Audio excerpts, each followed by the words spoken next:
Okay, you guys. So this is going to be, I actually had a PowerPoint I wanted to present to you guys, but I don't know if I'm going to do it tonight. I might do it tomorrow or Saturday or some other time next week. But I want to come back, and this one is really serious. And I wanted to do this because T West from AfroSynergy and I started a series. We filmed the second part of it today. And like I said, I've just been digging into a lot of research, and I wasn't literally looking for answers for this subject, which is, why Black people haven't accomplished anything, right? Slavery's been over for a long time. What's wrong with us?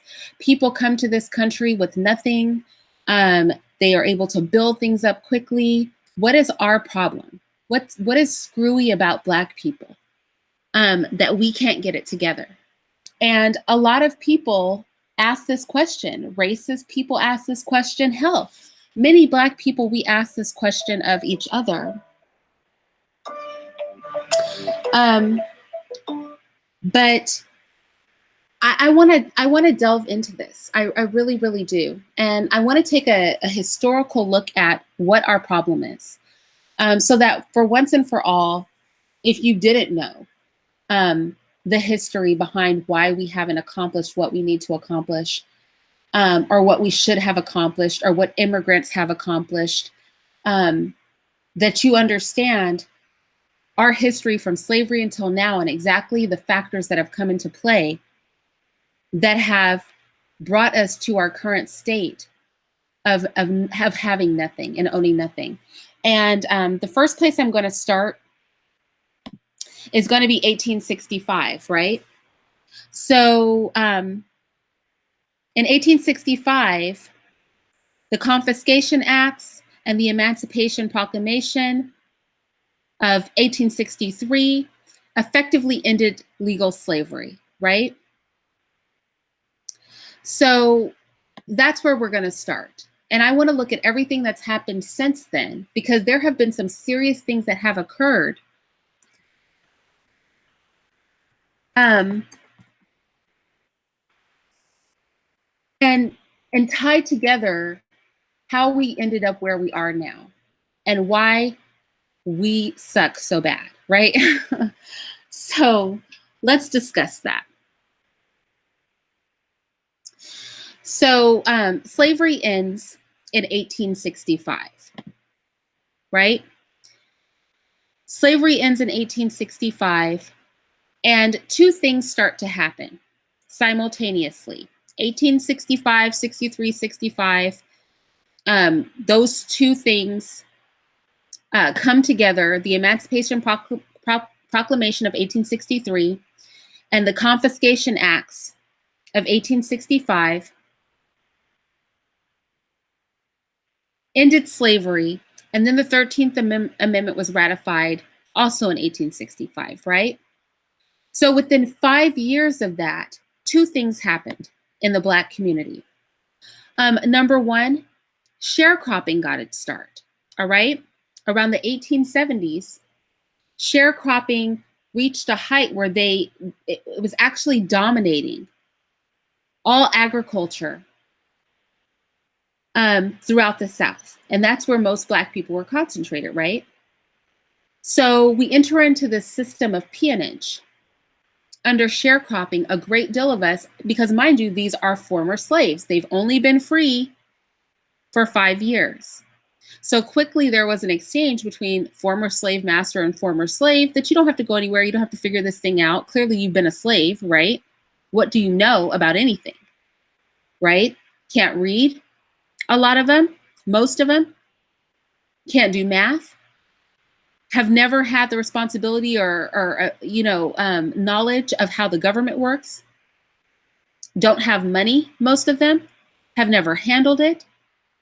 So this is the reality of the situation. And so over the course of the 5 years following slavery, it only took them 5 years for sharecropping to become the dominant moving force for agriculture on the backs of Blacks. But simultaneously, as sharecropping is happening and it reaches its height in 1870, Around 1877 to 1850, they start lynching people, right?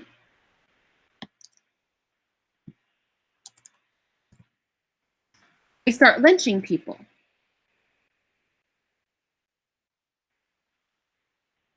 Now, this is fresh out of slavery. Let's consider this. This is fresh out of slavery. We're talking 10 years out. You're basically enslaved to sharecropping, and you're being lynched. And I want to put lynching into perspective because lynching is something that went on for almost 100 years.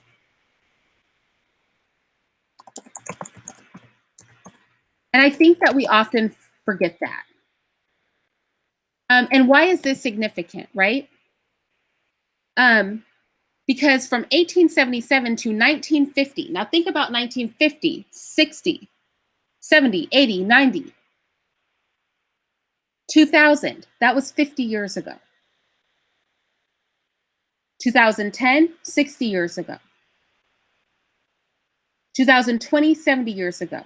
How many people of you know somebody that's 70 years old? How many people of you know somebody that's 80 years old? That means they would have lived during these times of lynching.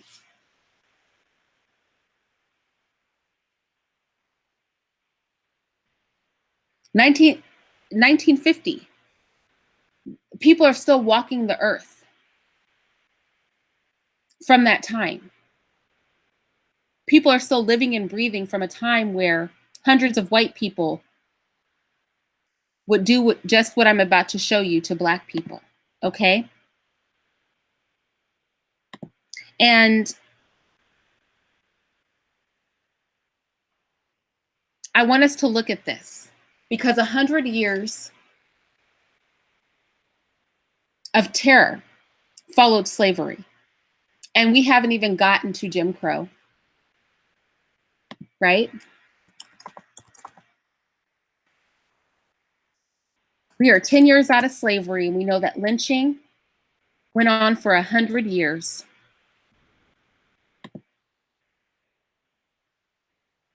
And after they lynched us, they started Jim Crow. But I want to take a look at the lynching, and I want to get us into the modern day.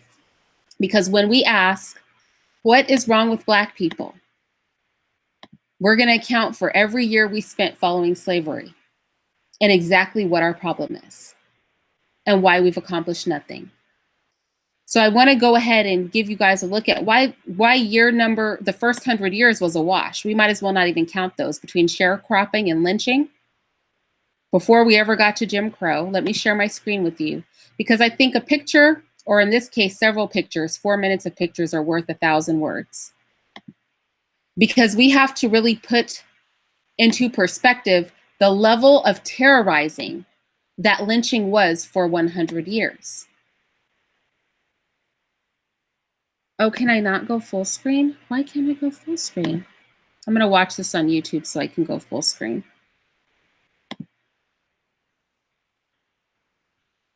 I want us to take a look at these pictures. Obviously, there's a body there, right? There's a body there. I don't know where his legs are or what's going on. There go 4 dead bodies.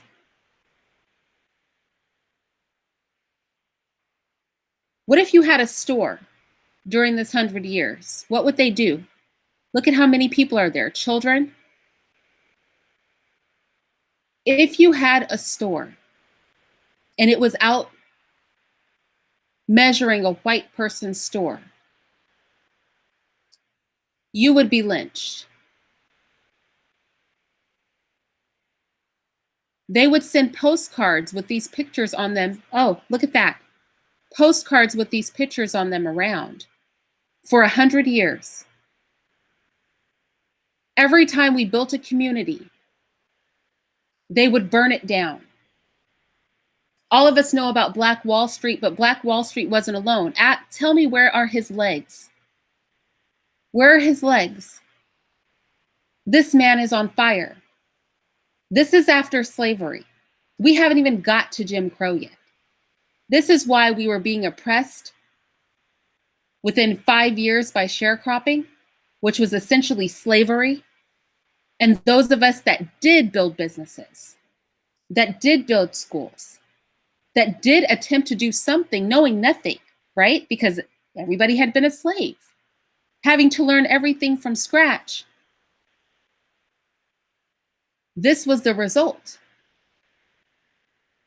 This was the result for 100 years into the 1950s. People are alive who lived through this today. I want to really, really put this in perspective. I want to put this in perspective because I don't think we do that enough. And this isn't the end of it. I'm just showing this because I want to show you what the first 100 years after slavery looked like for Black people. Sharecropping, which was essentially slavery, and this. This was our reality for the first 100 years. You know, we haven't been free as a people for anywhere near as long as we were slaves. But I would argue we haven't been free very long at all. And I'm going to make a case for this. But I want to cover the first 100 years. There was an incident where they chopped off Black men's heads and put them on pikes to make a point. There are people alive today who in their childhood, the dead bodies of Black men and women were put on postcards and mailed around the country with a sea of white surrounding them. Look at them pushing this dead body's head up with a stick so that they can take a picture of it.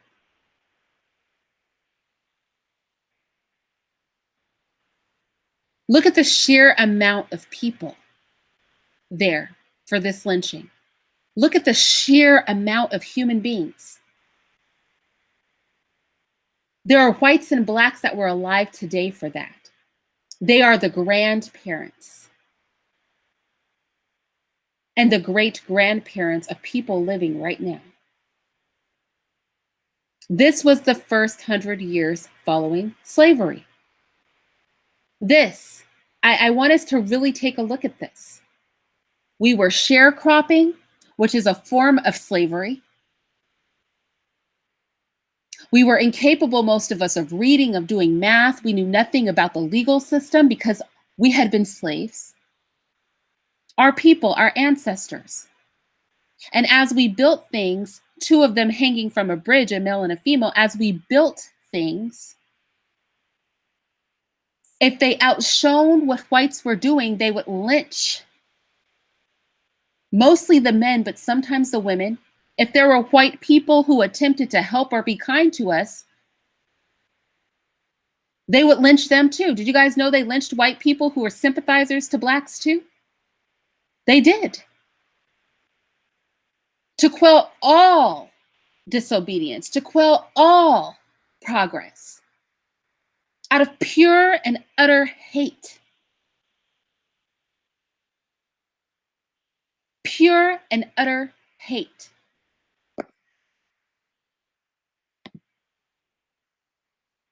Until 1950. And then the question goes, well, then what happened in the 50s, right? What happened in the 50s? Some of you may know, but some of you may not. So what happened in the 50s? The first thing that happened was Jim Crow. Okay? So they couldn't quite get away with completely lynching you anymore. That went on from 1877, a decade outside of slavery. They couldn't get they couldn't get away with no longer having you as sharecroppers because that had been outlawed, right? So then in the 1850s, they bring in Jim Crow. So now we're 100 years out from slavery. They bring in Jim Crow.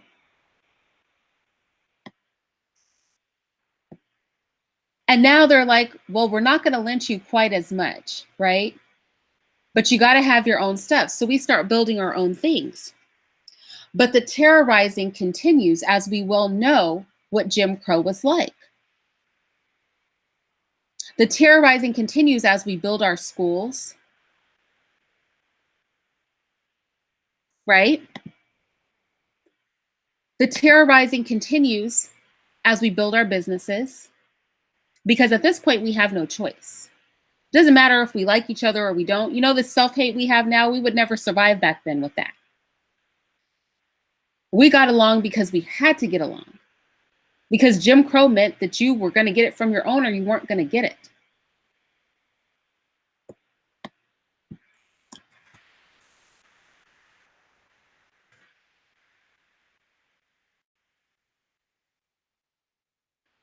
But Jim Crow didn't last long, right? It only lasted 15 years.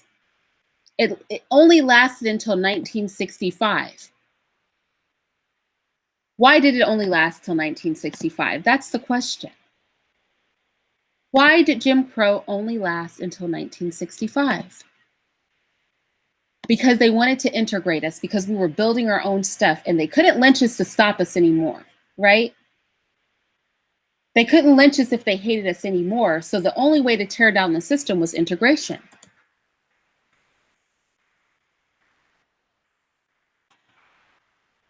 That's how they were going to destroy it.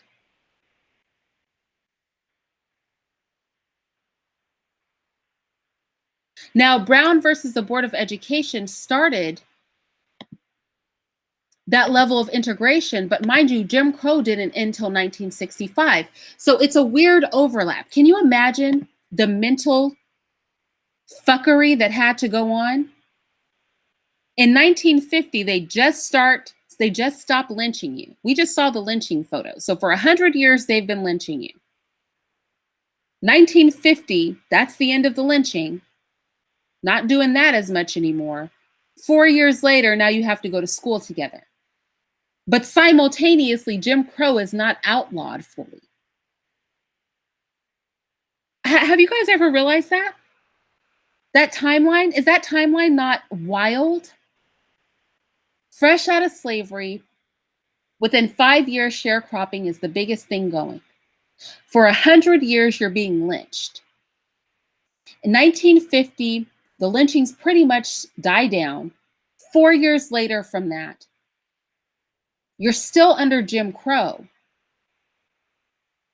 but they're integrating you, Brown versus Board of Education, with the people who were literally lynching you 4 years prior.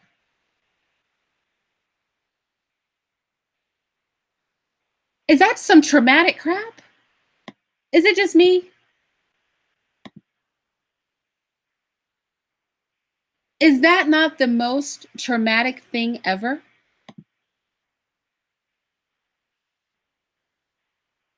Help me understand. Can you imagine what that was like for our ancestors? So they start, Brown versus Board passes before Jim Crow ends, because Jim Crow doesn't end until 1965. Now, what else is going on throughout this period of time? Because there's a whole lot happening in the country at this period of time. Like, it's getting absolutely insane. Because in the 30s, you know, when they were still lynching us, right? In the 30s, the Great Depression was happening. There's a whole lot of overlap here. In the 30s, the Great Depression was happening. And in 1935, welfare for poor children and other dependent persons became a federal government responsibility. And it stayed like that essentially for the next 60 years. But during the Great Depression, Blacks are being lynched, businesses are being destroyed. There's this weird kind of overlap where just a few years after the lynchings die down, they're then trying to integrate you. All this stuff is happening together. And then we bring in, right, the welfare state in the midst of all of these things happening. But see, Black people can't get it at first.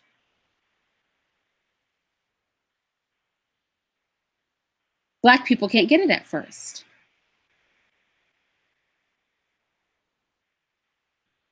13 million Americans were thrown out of work.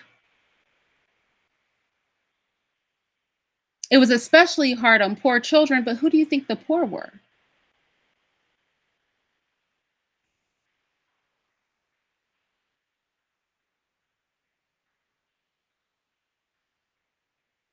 Now, mind you, when Black people finally were able to start getting public assistance, as time passed, there couldn't be an able bodied man in the home. That is a real thing. It's no longer the case now. It hasn't been for many years.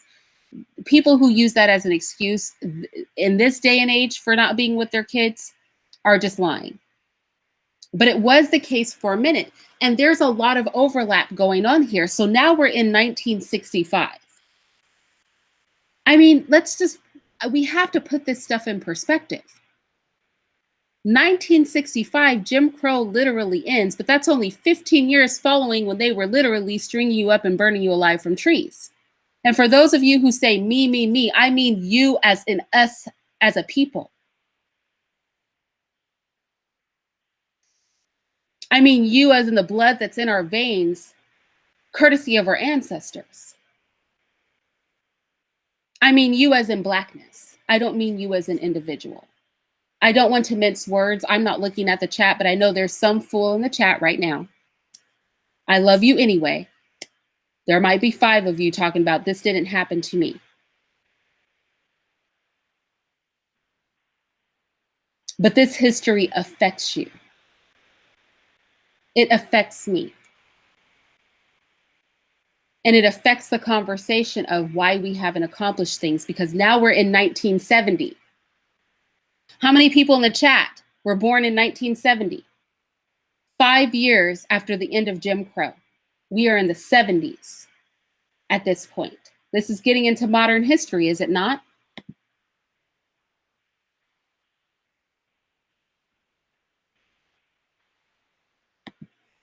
This is getting into modern day history. So now we're in the 70s, but there's been no breather for the Black population. Between 1970 and 1980, we sit around here, we pretend like we literally aren't 15 years out of lynchings, Jim Crow. We just sit here in the 70s dancing around free love as if 15 years before we weren't literally being hung from trees. As if 5 years before we literally couldn't even drink out of the same water fountain as white people. As if they were not burning our businesses and terrorizing our neighborhoods. This is what we're doing in 1970. This did not occur 15, 20 years ago. We're just in la la land pretending, right? 1980s comes in. What do we know is significant for the Black community in 1980s? Into the 1990s, war on drugs, crack epidemic. Sentencing laws that would lock up huge portions of Black men and our leaders in the community. Right? This is the 1980s, the 1990s. Decimated. Poor Black communities, but why were Black people poor in the 80s?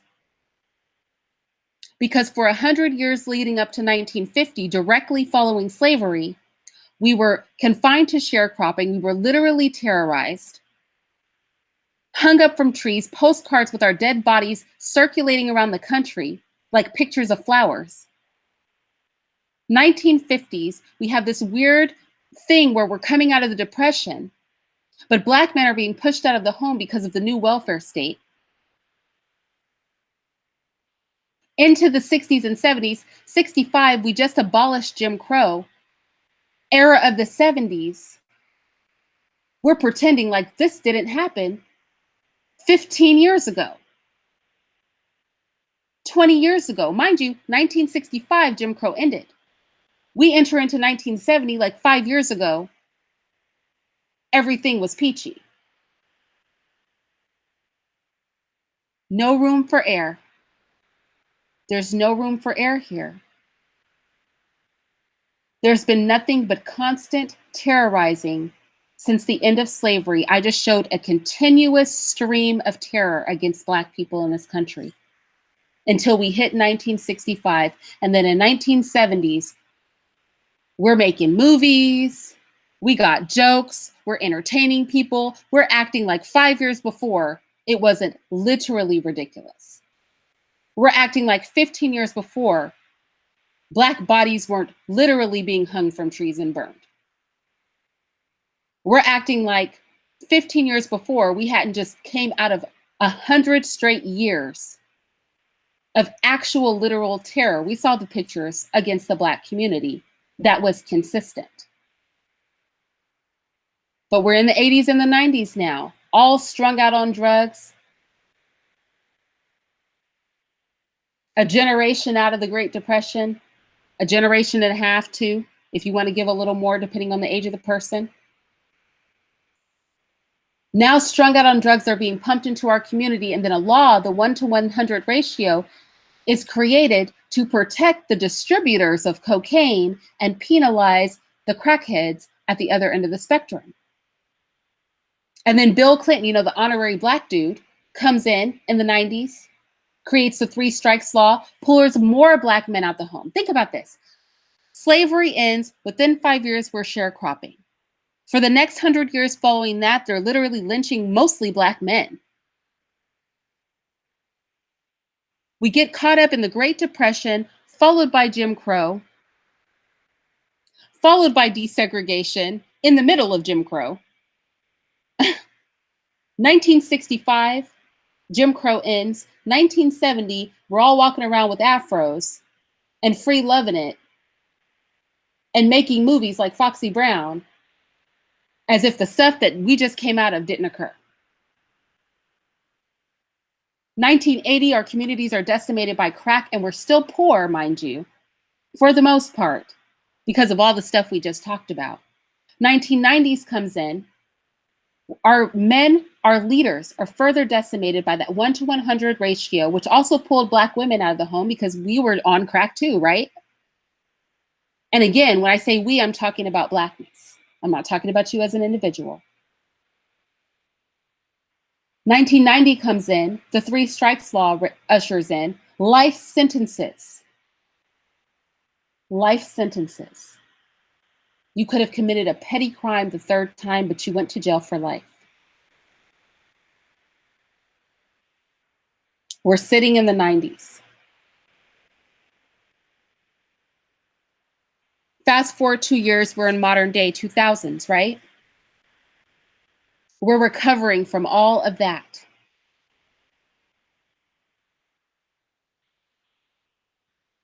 Here we sit, people, 20 years into the 20th century almost. And we are asking the question, what is wrong with the Black community?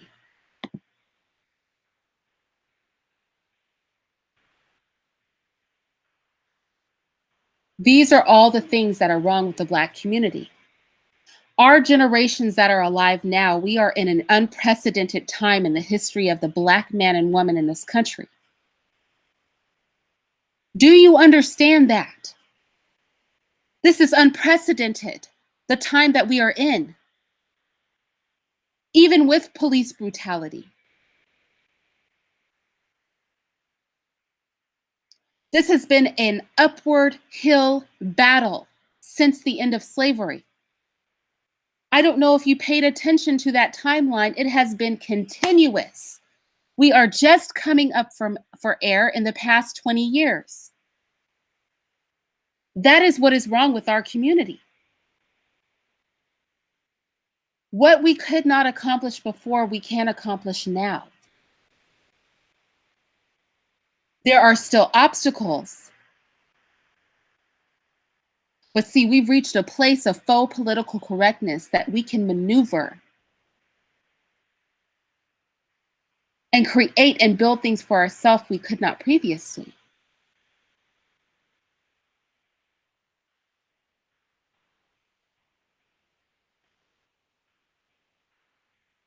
The fact that our ancestors survived through this. When I think of Jim Crow and I think of desegregation, and I recognize that 5 years following the end of the lynching of thousands of Black people for 100 years, they started to integrate us with the same people who 5 years before would literally burn you alive and print it on a postcard. And I think about these people managed to raise children that were halfway sane, who managed to give birth to our grandparents, who managed, you following me? Our grandparents, our great grandparents who managed to create us. I think sometimes when we think about lynchings, when we think about Jim Crow, when we think of, when we think about these topics, when we think about crack, we think about it like these things are some far distant thing that happened or isolated pockets in history, instead of a very continuous, overlapping story of the history of the Black American man and woman.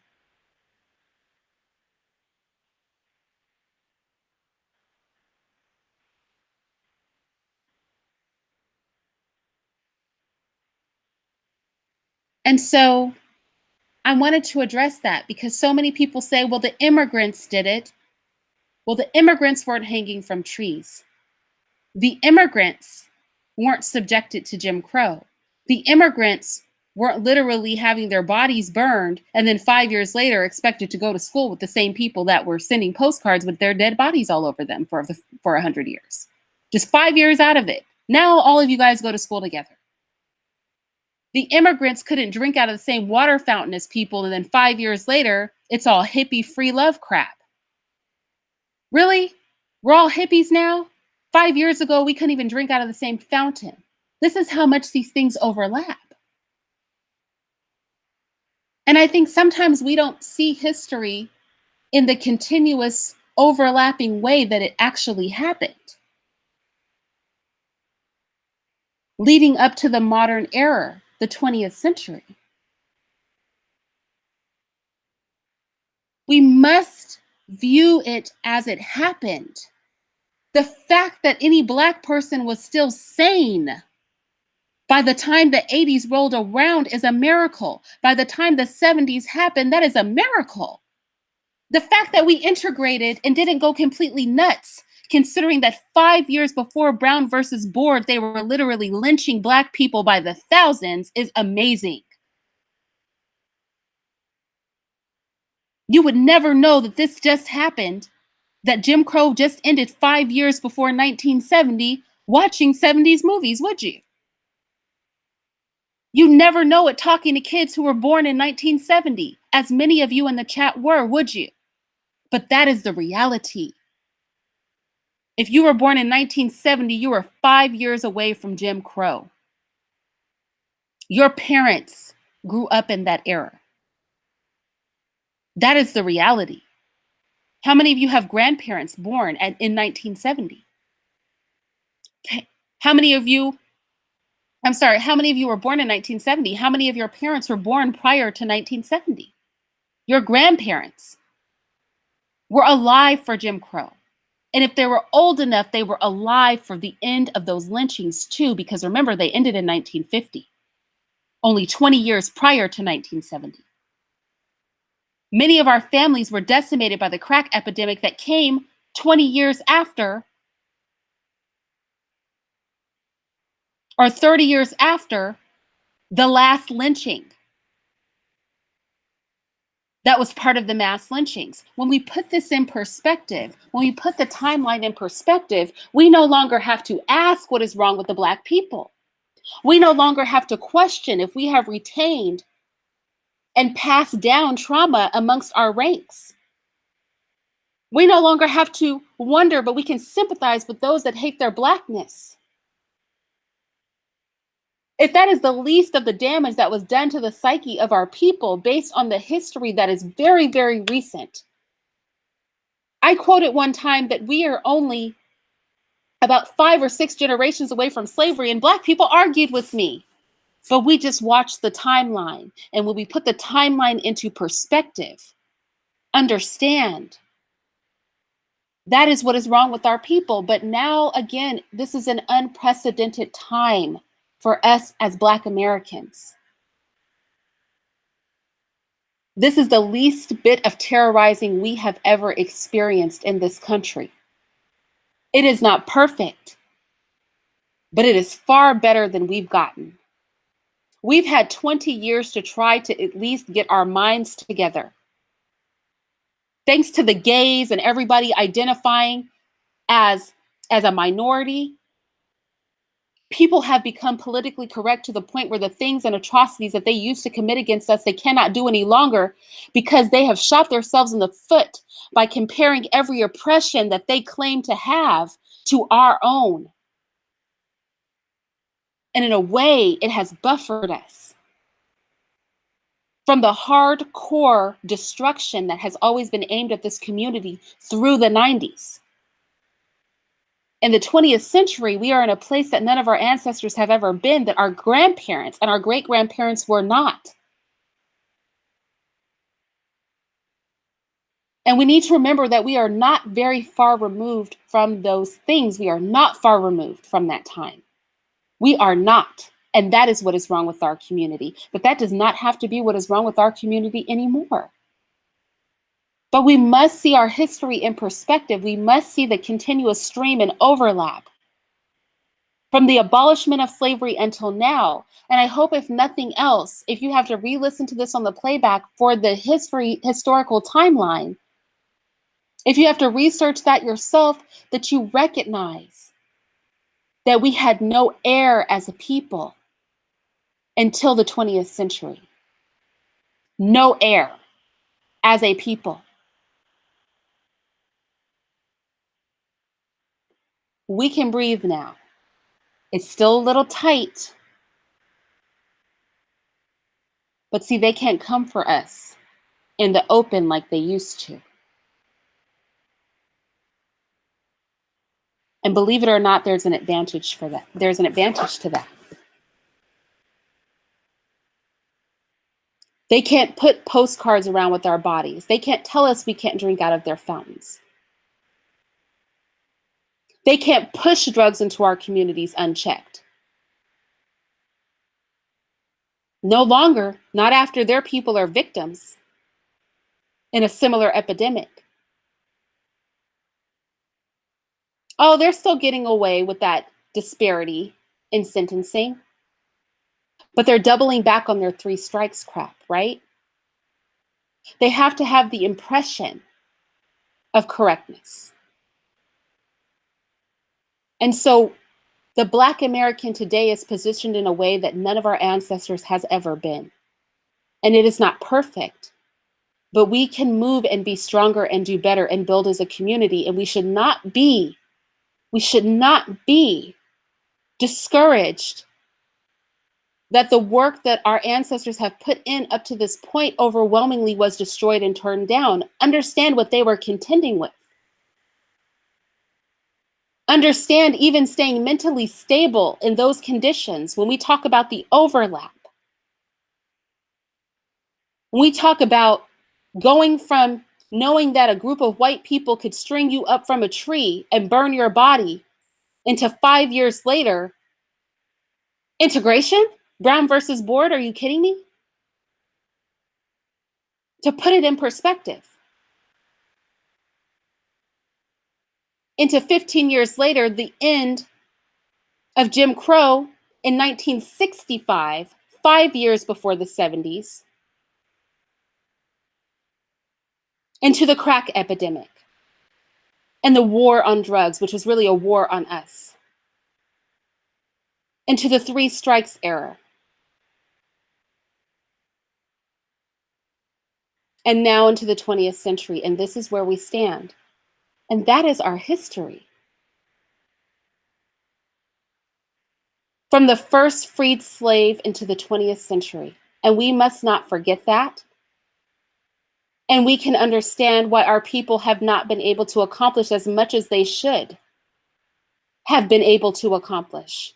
But it is not because we suck as a people.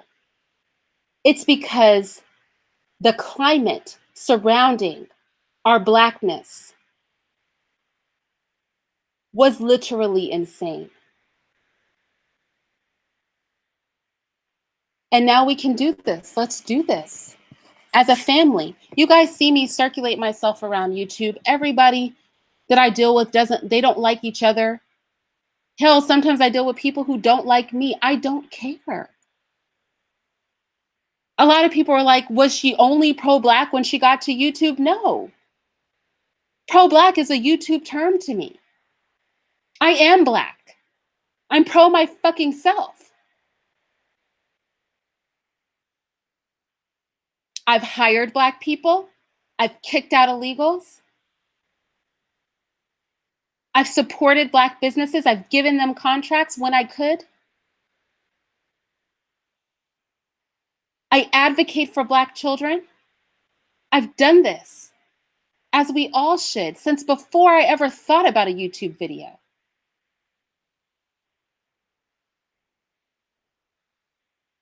But when I hear white people, non-Black people, immigrants, disparage our community, when I hear our own people disparaging our community and knocking us for what we haven't accomplished collectively, it made me want to make this video. And this will be the last one I make about dispelling the myths.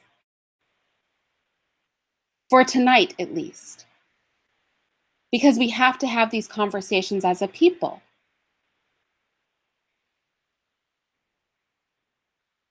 Just straight up. We have to put our history into perspective and understand that it is not about our inability, because people tried and people did build throughout all of those things. But the 20th century is the first time we've been able to come up for air. And things are still tight, but we can do this if we work together. We can do this if we work together. We can do this if we work together. I will not be putting resources in this box because everything I stated was historical fact. Grab a history book.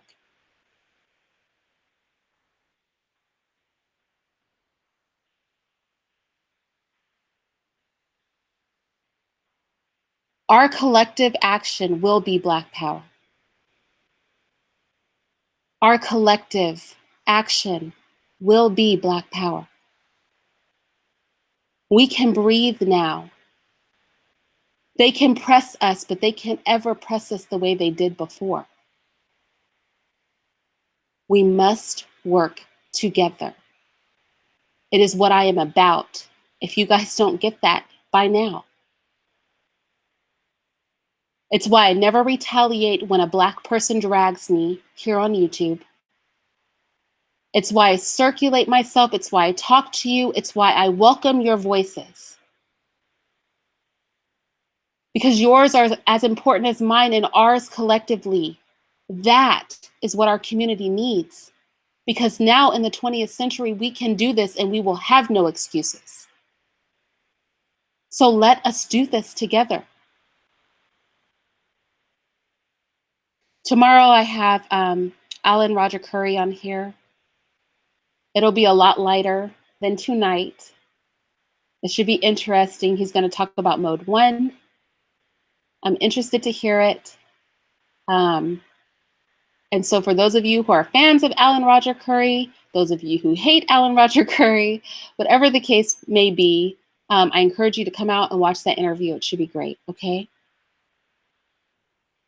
And I just want to say, it's our collective force. That is Black power. That is it. It is not about hating others. I know some people believe it is. I don't. I don't have to hate to love myself. And in loving myself, I love you guys too, right? We're family, literally. Our Blackness makes us family. We're all human, right? but we are closer to each other because of our Blackness. It just is a reality. We have a collective story that we don't share with anyone else. And we have to unite under that. I'll talk to you guys a little bit later. Thank you so much for joining me. Please hit the thumbs up again. If you have any other ideas for this series, dispelling the myths, addressing common myths, things like that, please put them in the comments section. I'll be checking them out. Now, the research may prove that the myths are right? And they're not myths at all, but the research may be able to dispel those myths or at least address and bring clarity. In this case, it wasn't dispelling, right? It was bringing clarity to a situation. And I think sometimes we need to have these conversations. I think sometimes we forget to view history in a very real way. And I hope I tried my best to do that tonight. All right. I'll talk to you guys later. Bye-bye.